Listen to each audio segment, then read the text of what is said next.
The Security Council failed to do everything in its power to prevent and end this war.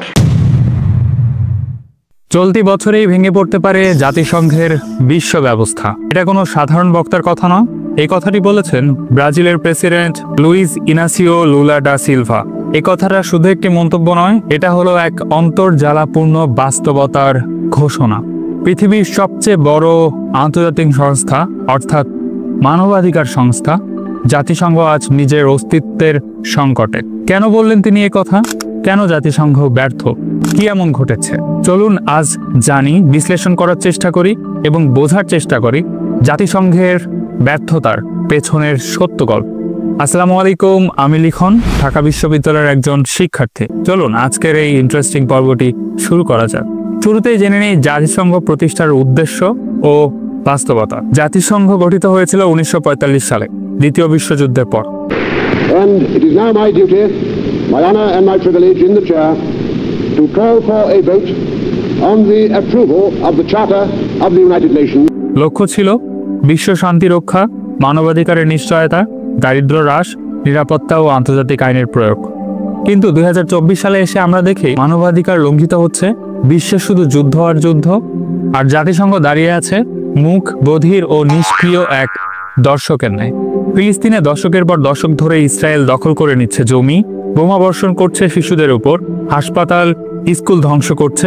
এক্ষেত্রে জাতিসংঘ কোথায়? জাতিসংঘ কি করছে? কিছু নিন্দা প্রস্তাব পাশ হচ্ছে, কাগজে কলমে কিছু মানবাধিকারের প্রস্তাব আসছে, কিন্তু ফলাফল সেই জিরো। কারণ সিকিউরিটি কাউন্সিলের ভেটো ব্যবস্থা, যেখানে যুক্তরাষ্ট্র বরাবরই ইসরায়েলকে বাঁচিয়ে দেয়। জাতিসংঘ যেন পরিণত হয়েছে পাওয়ারফুল কান্ট্রিজ প্রোটেকশন অর্গানাইজেশনে, যে শুধু বিশ্বের পাওয়ারফুল কান্ট্রিগুলোকেই সার্ভ করছে। মিয়ানমারে 2017 সালে সেনাবাহিনী জাতিগত নিধন চালালো রোহিঙ্গা মুসলিমদের বিরুদ্ধে। 7 লাখের বেশি রোহিঙ্গা আশ্রয় নেয় বাংলাদেশে। সেখানে জাতিসংঘ কি করেছিল?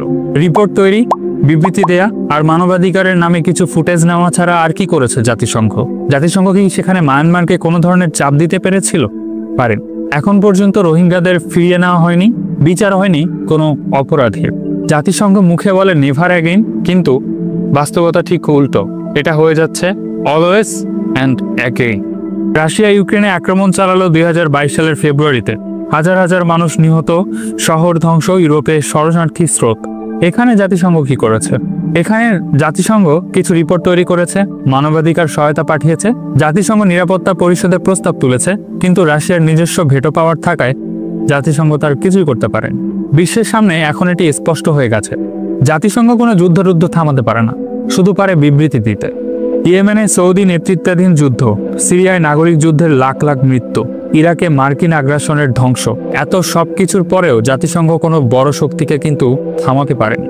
কারণ তাদের বাজেটের বড় অংশ আসে মার্কিন যুক্তরাষ্ট্র, চীন, রাশিয়া, এই ধরনের বড় শক্তিধর রাষ্ট্রগুলো থেকে। জাতিসংঘ তাদের বাইরে কোনোভাবেই যেতে পারে না।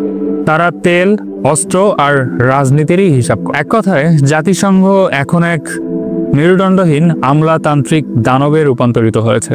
এখন আমরা বিশ্লেষণ করব কেন বললেন ব্রাজিলের প্রেসিডেন্ট যে জাতিসংঘ ভেঙে পড়বে। ব্রাজিল প্রেসিডেন্ট লুলা স্পষ্ট বললেন, যদি জাতিসংঘ সিদ্ধান্ত নিতে না পারে, বড় বড় যুদ্ধ ঠেকাতে না পারে, তাহলে এই প্রতিষ্ঠানের কোনো দরকার নেই। তিনি বললেন নিরাপত্তা পরিষদের সংস্কার দরকার, ভেটো সিস্টেম বাতিল করতে হবে এবং জাতিসংঘের যে কোনো সিদ্ধান্তে উন্নয়নশীল দেশগুলোর ভূমিকাও পর্যালোচনা করতে হবে। আর যদি এসব করা না হয়, তাহলে জাতিসংঘ নিজেই নিজের পতন ডেকে আনবে।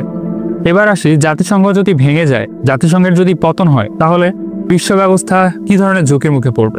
আন্তর্জাতিক আইন প্রয়োগ দুর্বল হয়ে যাবে, ছোট দেশগুলোর রক্ষা কবচ চলে যাবে, বৃহৎ শক্তিরা নিজেরা আইন বানাবে, নিজেরাই কার্যকর করবে, নিজেরাই ভাঙবে।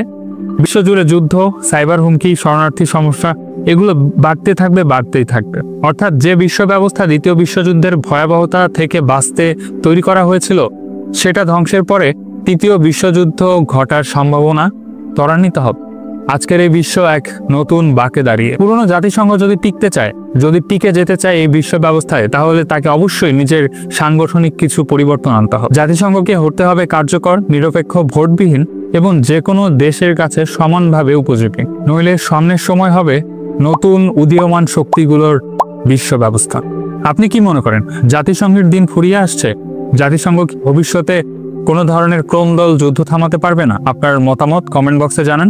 আপনার মূল্যবান মতামত অবশ্যই বিশ্বকে পথ দেখাতে পারে। ভিডিওটি ভালো লাগলে চ্যানেলটি সাবস্ক্রাইব করে পাশে থাকুন। পরবর্তী ভিডিওর দাওয়াত দিয়ে এখানেই শেষ করছি।